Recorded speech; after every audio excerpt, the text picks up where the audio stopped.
Sedayu Group atau AGS berikan penjelasan mengenai kepemilikan sertifikat hak guna bangunan di kawasan pesisir Tangerang Desa Kohot, Paku Haji, Tangerang.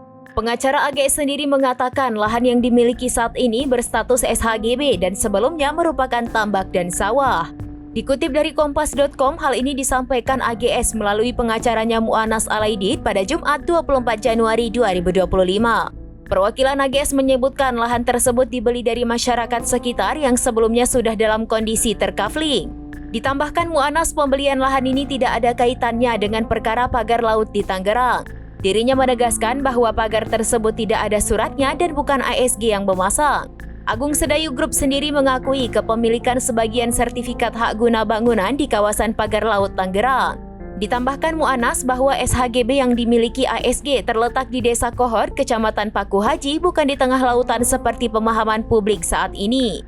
Dari 6 kecamatan sepanjang 30 km pagar laut yang ada, SHGB dari ASG hanya 1 kecamatan saja. Mu'anas menduga keberadaan pagar laut saat ini merupakan pembatas yang dibuat untuk melindungi lahan masyarakat dari abrasi.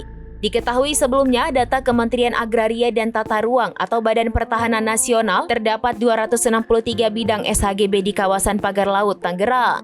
Jumlah tersebut merupakan kepemilikan dari PT IAM 234 bidang, PT CIS 20 bidang, dan 9 bidang perseorangan.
Download Tribun X sekarang, menghadirkan lokal menjadi Indonesia.